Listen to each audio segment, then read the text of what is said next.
Okay. సాక్ష్యం అంటే ఏంటి? ఒకరు చెప్పండి. సాక్ష్యం అంటే ఏం లేదు. ఒక సంఘటన లేదా ఒక విషయం జరిగినప్పుడు దానిని చూచిన వ్యక్తి, ప్రత్యక్షంగా దాన్ని అనుభవించిన వ్యక్తి, దాని గురించి చెప్పడమే సాక్ష్యం. సాక్ష్యం అంటే ఇంకేం లేదు. అంటే ఒక సంఘటన జరిగింది, దాన్ని చూచారు లేదా అనుభవించారు, సో ఆ వ్యక్తి చెప్పిందే సాక్ష్యం. బైబిల్ గ్రంథంలో మనం చూస్తే హెబ్రీలకు రాసిన పత్రిక 11వ అధ్యాయంలో ఆ అధ్యాయం అంతా కూడా అక్కడ అనేక మంది వ్యక్తులు ఉంటారు. ఆ వ్యక్తులందరూ నీ గూర్చి బైబిల్ ఏం చెప్తుందంటే 12వ అధ్యాయం 1వ వచనంలో, ఇంత గొప్ప సాక్షి సమూహము మేఘం వలె ఆవరించి ఉన్నందున అని.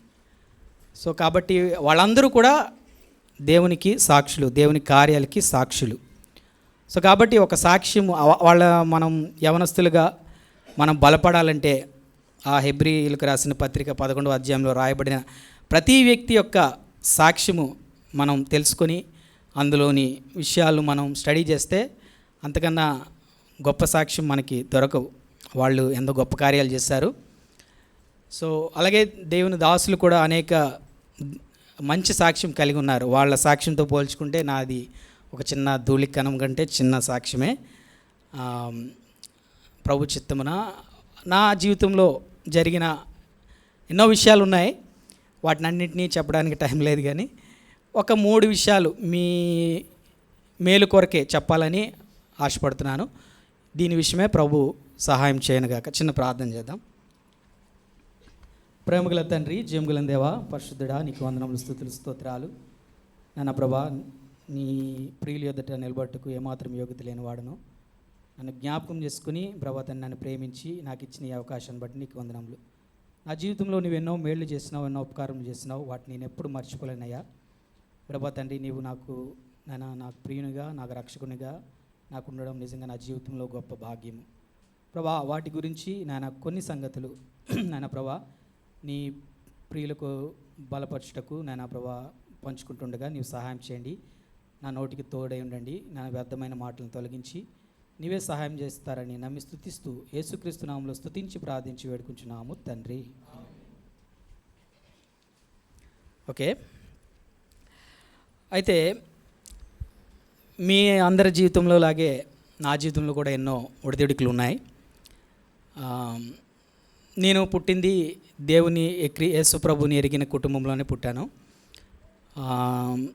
సండే స్కూల్కి వెళ్ళేవాడిని, చర్చికి వచ్చేవాడిని, అలాగే VBSSకి ఇవన్నీ కూడా వెళ్తూ వస్తూ ఉండేవాడిని.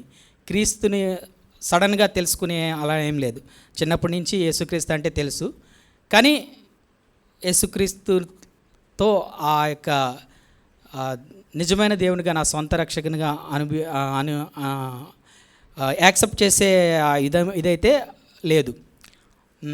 ఆ విధంగా ఉన్న రోజుల్లో ఏమైందంటే అలాగా వెళ్తూ వచ్చినాము. నేను ఇంకా ఎక్కువగా లోకంలో ఉండేవాడిని. ఎక్కువ నాకు సినిమాలంటే లేదంటే క్రికెట్ అంటే ఫ్రెండ్స్తో తిరగడం అంటే ఇవి ఎక్కువగా ఇష్టంగా ఉండేవి. సో అవన్నీ వాటి గురించి కాదు, కానీ సో ఆ విధంగా నేను దేవునితో ఉండేవాడిని, కానీ దేవునికి దూరంగా ఉండేవాడిని. ఏదో మందిరంకి వస్తున్నాం వెళ్ళిపోతున్నాం అనే కానీ నిజంగా దేవునిలో బలపడాలని అనే లేదు. ఏదో ఆచారపూర్వకంగా వెళ్ళే జీవితం నాది. సో అటువంటి దినముల్లో ఒకరోజు నన్ను బాప్తిసం తీసుకోమని అప్పుడు చెప్పినప్పుడు నేను ఎప్పుడూ ఒక విషయం చెప్పేవాడిని. ఏదైనా బాప్తిసం తీసుకుంటే మనస్ఫూర్తిగా తీసుకోవాలి, అన్ని విషయాల్లో పర్ఫెక్ట్గా ఉంటేనే నేను తీసుకుంటాను, లేకపోతే నేను తీసుకోను అని తీర్మానించుకొని ఎవరు ఎంత మాట్లాడినా కూడా వాళ్ళతో వాదించేవాడిని. నేను తీసుకోను, నేను అన్ని విషయాల్లో పర్ఫెక్ట్గా ఉంటేనే నేను తీసుకుంటాను, లేకపోతే తీసుకోను అని ఎవరు చెప్పినా విన్నని మొండిగా ఒక తీర్మానం తీసుకొని ఉండే రోజుల్లో దేవుడు నీకు ఇలా ఉందని చెప్పేసి ఒకరోజు నాకు ఎలాంటి పరిస్థితి తీసుకొచ్చాడంటే, నీకు పెళ్లి చేయాలి, నువ్వు బాప్తిసం తీసుకుంటే నీకు పెళ్లి చేస్తాం, లేకపోతే చెయ్యం అనెస్ట్ అలా నన్ను కారణం చేశాడు. సరే అయితే ఇంకా తప్పదు, మరి పెళ్లి చేసుకోవాలంటే బాప్తిసం తీసుకోవాలి, లేకపోతే వీళ్ళు చెయ్యరు అని చెప్పేసి బాప్తిసం తీసుకుందామని తీసుకోవాలా వద్దని ఆలోచించినప్పుడు నేను ఇంకా అనుకున్నాను, అరే పెళ్లి కోసం బాప్తీసం తీసుకోవడం ఏమిటి, ఇంక సరే ఇంకా వద్దు, నిజంగా దేవుణ్ణి అంగీకరిద్దాం, దేవుణ్ణి తెలుసుకుందామని అప్పుడు నిర్ణయించుకుని ప్రభువా నీ గురించి నాకు తెలియజేయి, నీ గురించి నాకు తెలుసుకోవాలని ఉంది అన్నప్పుడు అప్పుడు డేవిడ్ అన్న నాకు కౌన్సిలింగ్ ఇచ్చారు. దేవుని గురించి చెప్పారు. సరే ఏం చెప్పారో అవన్నీ కూడా యాక్సెప్ట్ చేసి నిజంగా నేను తీసుకున్నాను. అప్పుడు అంటే నాకు ఇష్టం లేదు పెళ్లి కోసం తీసుకుంటున్నానని ఆ ట్యాగ్ లైను. యాక్చువల్గా నేనైతే ప్రపోజల్ తీసుకుంది అయితే పెళ్లి కోసమే, కానీ అలా తీసుకోకూడదు, నిజంగా తీసుకోవాలని అప్పుడు ఇంకా ఒక డెసిషన్కి వచ్చి దేవునితో చెప్పాను, ప్రభువా నేను యాక్సెప్ట్ చేస్తాను నిన్ను, నాకు నీ గురించి తెలియజేయన్నప్పుడు కౌన్సిలింగ్ ఇచ్చారు. డేవిడ్ అన్నయ్య స్టూడెంట్నే కాబట్టి, నేను సండే స్కూల్ స్టూడెంట్నే కాబట్టి, అరే నువ్వు ఆరాధన చేయాలి ఆ రోజు, నీకు కావాలంటే రాసిస్తాను అన్నప్పుడు, లేదు వద్దన్నయ్య, నాకు దేవుడు ఏమి ఇస్తాడో అదే చేస్తానని దానికోసం కూడా దేవుడిని అడిగాను, ప్రభువా నాకు ఆరాధన చేయాలి, ఫస్ట్ టైం నేను అదే ఫస్ట్ టైం ఆరాధన చేయడం బాప్తీసం తీసుకొని అని నేనే. సో ఆ విధంగా బాప్తీసం తీసుకోవడం జరిగింది. బాప్తీసం తీసుకున్న తర్వాత దేవుని వాక్యం గురించి ఇంకా దేవుని తెలుసుకోవాలనే ఒక ఆసక్తి, ఒక ఆకలి నాలో మొదలైంది. బాప్తీసం తీసుకున్న తర్వాత దేవుని అంగీకరించాము, బాప్తీసం తీసుకున్న తర్వాత అప్పుడు వాక్యాలు చెప్పినప్పుడు మన స్పీకర్స్ చెప్తుండేవారు, డేవిడ్ అని చెప్పినప్పుడు చాలా బాగా అనిపించేది, అరే ఇంకా తెలుసుకోవాలి అనిపించేది. అలాగే కొంతమంది స్పెషల్ స్పీకర్స్ క్రిస్మస్కి అలాగే న్యూ ఇయర్కి వచ్చేవారు, వాళ్ళు చెప్పినప్పుడు బాగుండేది. కానీ అది సరిపోయేది కాదు నాకు, ఇంకా తెలియాలి, ఇంకా దేవుని గురించి తెలియాలి. ఈ వాక్యం చదువుతాను కానీ అందులోని విషయాలు పైపైన అర్థమవుతున్నాయి కానీ నాకు సరిగా అర్థం అవ్వట్లేదు, ప్రభువా నేను తెలుసుకోలేకపోతున్నానని చెప్పి ప్రార్థన చేసుకునేవాడిని. ప్రభువా నీ గురించి నాకు తెలియాలి, నీ గురించి నేను తెలుసుకోవాలి అని. మత్తయి సువార్తలో ఉంది కదా, 7వ అధ్యాయము 7వ వచనంలో, అడుగుడి మీకు ఇవ్వబడును, వెదుకుడి మీకు దొరుకును, తట్టుడి మీకు తీయబడును అన్నట్టుగా దేవుణ్ణి అడిగేవాడిని, ప్రభువా నాకు నీ గురించి తెలుసుకోవాలని ఉంది, నీ వాక్యము ఈ వాక్యం అంతా ఇందులో ఉన్న అధ్యాయాలన్నీ కూడా నాకు తెలుసుకోవాలని ఉందని దేవుణ్ణి అడిగేవాడిని. అడగడం మాత్రమే కాదు, దానికోసం వెతికేవాడిని, ఎక్కడ నాకు కావలసినటువంటి ఆ యొక్క స్టఫ్ దొరుకుతుందో, ఆ యొక్క వాక్యం దొరుకుతుందని వెతికేవాడిని. దేవుడు అది చూశాడు. కాబట్టి మనం కూడా బాప్తిసం తీసుకుంటే కాదు, అడగాలి దేవుణ్ణి, ప్రభువా నీ గురించి ఇంకా తెలుసుకోవాలి అని అడిగి ఆసక్తి చూపించాలి, వెతికితే అప్పుడు దేవుడు సాయం చేస్తాడు. ఆ విధంగా దేవుని గురించి వెతికే సమయంలో ఒకసారి నేను మా ఫ్యామిలీతో కలిసి అరకు వెళ్ళడం జరిగింది. అక్కడ మా పిన్ని అన్ని మీటింగ్స్కి వెళ్ళేది. అలాగే అక్కడ ఒక దైవజనుడు రాసిన ఒక పుస్తకాన్ని అక్కడ ఇంటి దగ్గర ఉన్నప్పుడు నేను ఖాళీగా ఉండి, సరే ఇదేదో పుస్తకం బాగుంది, ఏదో పరిశుద్ధత గురించి రాసిందని చెప్పి పుస్తకం ఫస్ట్ పేజీ చదివినప్పుడే చాలా ఆసక్తిగా అనిపించింది నాకు. అరే ఇంత బాగుందే ఈ వర్ణన దేవుని గురించి, నేను ఎలాగైతే క్రీస్తుని చూడాలనుకున్నాను అలా కనిపిస్తుందని మొత్తం అక్కడ ఉన్న రోజులు, 2-3 రోజుల్లో బుక్ అంతా కంప్లీట్ చేశాను. ఆ బుక్ రాసింది జాక్పనన్ గారిది. ఆ బుక్ మా పిన్ని అప్పుడు కాకినాడలో జరిగిన మీటింగ్స్కి వెళ్ళినప్పుడు కొనుక్కొని తెచ్చుకుంది అది. సో అయితే ఆ తర్వాత అలాగా దేవుడు ఏం చేశాడంటే తన వాక్యాన్ని తన గురించి పరిచయం చేయడానికి నా జీవితంలోకి నేను అడిగినట్లుగా జాక్పనన్ గారిని పరిచయం చేశాడు. ఆ బుక్ వెనకాతలు తిప్పితే అక్కడ 14 పుస్తకాలు ఉన్నాయి ఆయనవి. ఆ 14 పుస్తకాలు కొనేసాను, ఆ 14 పుస్తకాలు చదివేశాను. తర్వాత ఇంకా ఆయన భార్య గారు యానీ పుణెన్ గారు రాసిన పుస్తకాలు కూడా చదివేశాను. ఇంకా తర్వాత డేవిడ్ ఎన్నాల్ ఫ్యామిలీతోనే ఫస్ట్ టైము కాకినాడ కాపు కళ్యాణ మండపంలో అక్కడ జరిగిన కూటమికి కూడా వెళ్ళాను. వాళ్ళే ఆ రోజు ఇప్పటికీ నాకు గుర్తుంది, నైట్ ఇక్కడ మరిపాలెంలో ట్రైనింగ్కి వెళ్ళాము. సరే అక్కడ దేవుడు తన వాక్యం ద్వారా అక్కడ నాకు తెలిసింది ఏంటంటే ఆయన్ని చూశాను, అండ్ ఆన్లైన్లో కూడా ఆయన మెసేజెస్ అవైలబుల్లో ఉంటాయని అక్కడే నాకు తెలిసింది. సరే అని చెప్పేసి ఆ తర్వాత అక్కడి నుంచి వచ్చిన తర్వాత ఆన్లైన్లో కూడా మ్యాక్సిమం త్రూ ద బైబిల్ అని, బైబిల్ స్టడీ అని, వెర్స్ బై వెర్సెస్ అని, తర్వాత ఆయన సర్మన్స్ అన్నీ మొత్తం ఇంకా ఆకలిగా ఉన్నవాడికి ఎలాగైతే మంచి ఫుడ్ దొరికితే ఎలాగైతే వదిలిపెట్టాడో అలాగా మొత్తం చదివేసి ఒక 2 సంవత్సరాలు అయితే ఇంకా ఆయన ఆన్లైన్లో ఫాలో అయిపోయినట్టు అయిపోయింది నా జీవితం.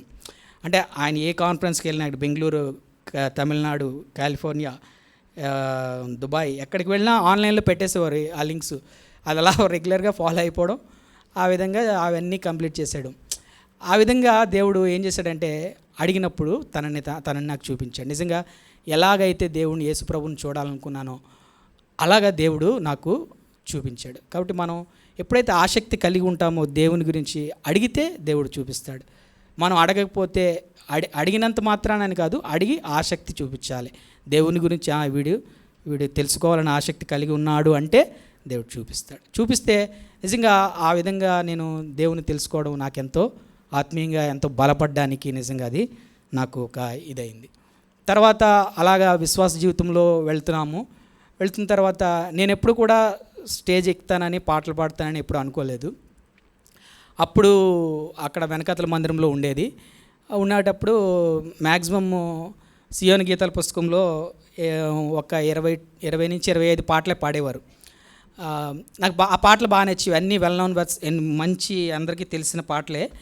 ఎప్పుడు అవే వచ్చేవారే, ఇన్ని పాటలు ఉన్నాయి, ఇవేంటి ఎప్పుడు ఇవే వస్తున్నాయి ప్రభువా, ఇంకా మంచి పాటలు తెలుసుకోవాలి, నేను పాడుకుంటాను ప్రభువా అని నేను దేవుణ్ణి అడిగాను అనమాట.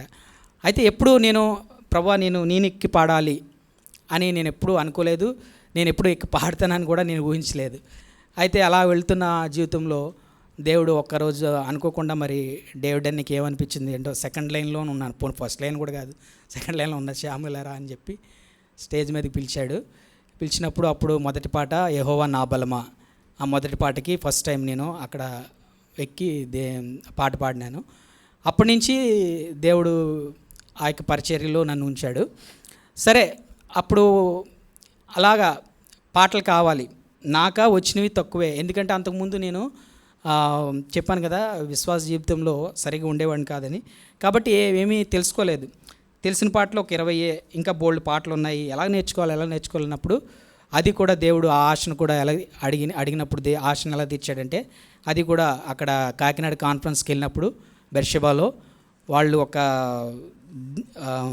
ఆ కూటమికి ఒకసారి 42 పాటలు వేశారు. పాటల షీట్లో 42 పాటలు వేశారు. అంటే నా అకౌంట్లోకి 42 పాటలు వచ్చేసాయి. అలాగే తర్వాత ఆన్లైన్లోని అలాగే చాలా పాటలు. తర్వాత ఇప్పుడైతే సియోన్ యాప్లో మొత్తం సాంగ్ బుక్ అంతా ఉంది. సో ఆ విధంగా ఎప్పుడైతే ఆసక్తి చూపించామో దేవుడు ఆ విధంగా నడిపిస్తాడు. ఎప్పుడు దేవుడు తన గురించి అడిగినప్పుడు ఎప్పుడు వద్దనడు. సో ఆ విధంగా దేవుడు తన పరిచర్య ఇచ్చాడు, అనుకోకుండా పరిచర్య ఇచ్చాడు, నేను ఎప్పుడు ఊహించలేదు. ఆ విధంగా పరిచర్య ఇచ్చాడు. పరిచర్య ఇవ్వడమే కాదు, ఆయన పాటలు కూడా నాకు నేర్పించాడు. అయితే దేవుడు ఆ విధంగా వెళ్తున్నప్పుడు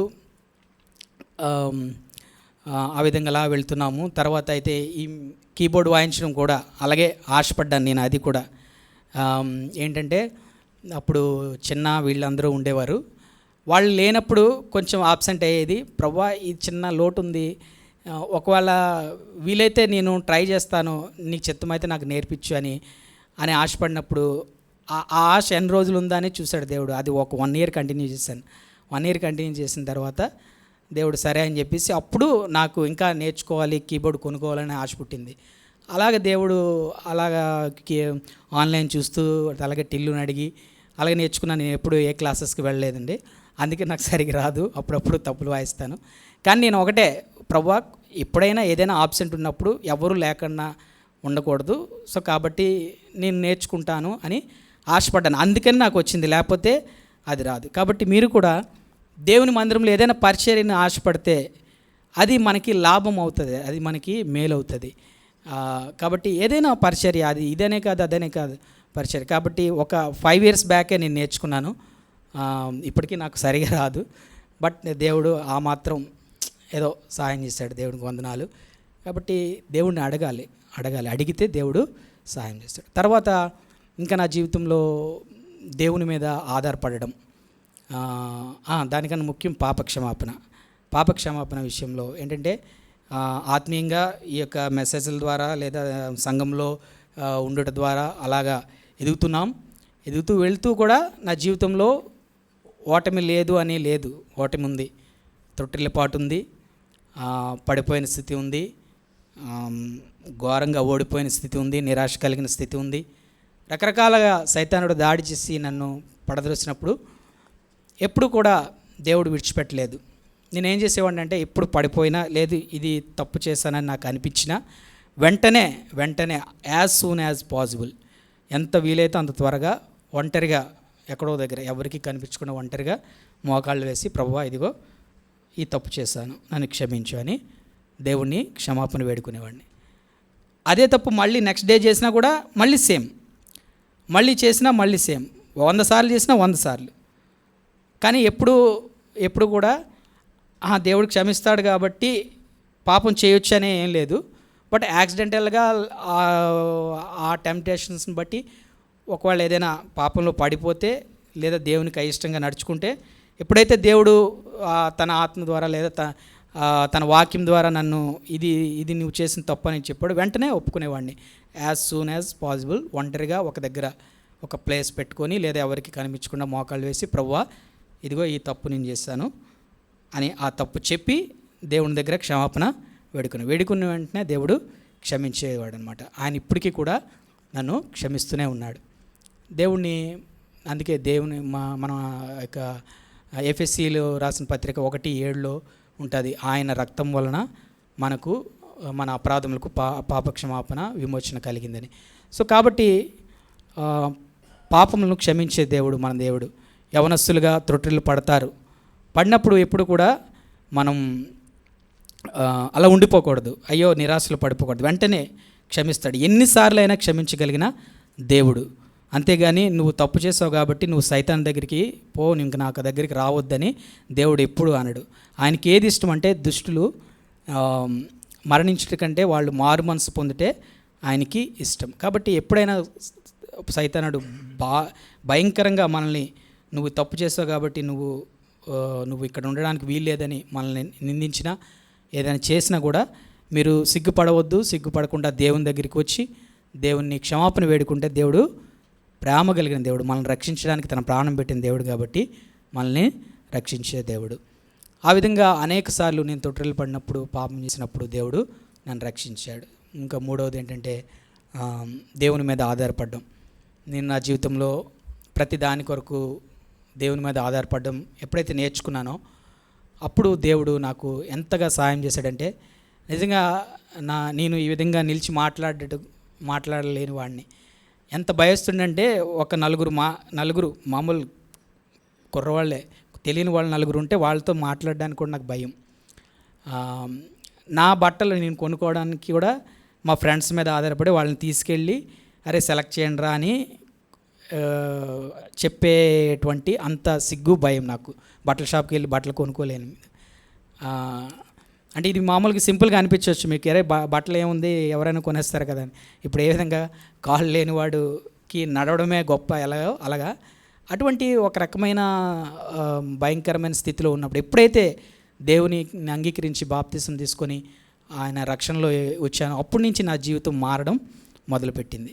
ఎప్పుడైతే దేవుని మీద మెల్లిమెల్లిగా ఆధారపడడం, అన్నీ ఆయనకి అప్పగించడం జరిగిందో ఏమవుతూ వచ్చిందంటే, దేవుడు అలాగ ప్రతి పరిస్థితిని ఎలా తీసుకొచ్చాడంటే, నన్ను ఈ విధంగా ఇక్కడ నిల్చొని సాక్ష్యం చెప్పే విధంగా దేవుడు నన్ను తీసుకొచ్చాడు.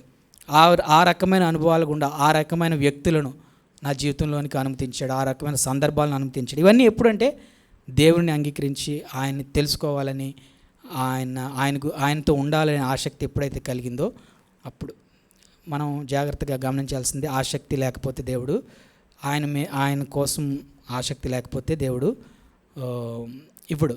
మనం ఎంతగా ఆశపడతామో అంతగా ఆయన తెలుసుకుంటాం, ఎంతగా అడుగుతామో అంతగా ఆయన్ని తెలుసుకుంటామన్నమాట. ఆ విధంగా అనేక సార్లు నేను హెల్త్ డిపార్ట్మెంట్లోకి వెళ్తానని కూడా అనుకోలేదు. అక్కడికి నన్ను తీసుకువెళ్ళాడు. అక్కడ నా పోస్ట్ ఏంటంటే తోకలాంటి post, it's a tail post, అంటే చాలా చిన్నది అనమాట. బట్ ఆయన నన్ను తలగా మార్చాడు. He is became me as a head అనమాట. చిన్న పోస్ట్ అయినా కూడా ఆ సెక్షన్ అంతట్లో కూడా ఒక హెడ్ లాగా ప్రతి డేటా కూడా ఏది చేయాల్సి వచ్చినా కూడా నేనే చేయాలి ఆ టైప్లో తీసుకొచ్చాడు. యాక్చువల్గా నాకు అంత జ్ఞానం లేదు, కానీ ప్రతిరోజు కూడా ప్రభు మీద ఆధారపడేవాడిని నా వర్క్ విషయమై. ప్రభా ఈరోజు ఈ వర్క్ ఉంది, నాకు సహాయం చేయి, ఇక రేపు ఈ టాస్క్ ఉంది, ఈ సహాయం చేయని, ప్రతి దాని మీద దేవుని మీద ఆధారపడినప్పుడు దేవుడు అద్భుతంగా సహాయం చేశాడు. ఇంకా ఎన్నో ఉన్నాయి, బట్ మనకు టైం లేదు. ఈ విధంగా ఒకటి యవనస్తులకి నా జీవితం ద్వారా చెప్పే సాక్ష్యం ఏంటంటే, ఒకటి నిజంగా క్రీస్తులో శక్తి ఉంది. దేవుణ్ణి ఎప్పుడు విడిచిపెట్టవద్దు. దేవుడు ప్రేమ కలిగిన దేవుడు. ఆయన అడిగితే ప్రభువా, మన ఏం లేదు, మనకి ప్రభువా నీ గురించి నేను తెలుసుకోవాలి అని అడగాలి, ఆసక్తి చూపించాలి, వెతికితే దేవుడు నిశ్చయంగా మనకి తన గురించి తీసుకొస్తాడు. ఎప్పుడైతే ఆ విధంగా ఉంటే మన జీవితంలో నిజంగా గొప్ప కార్యాలు, గొప్ప సక్సెస్ చూస్తాం. ఈ సాక్ష్యాన్ని దేవుడు దీవించును గాక. Thank you.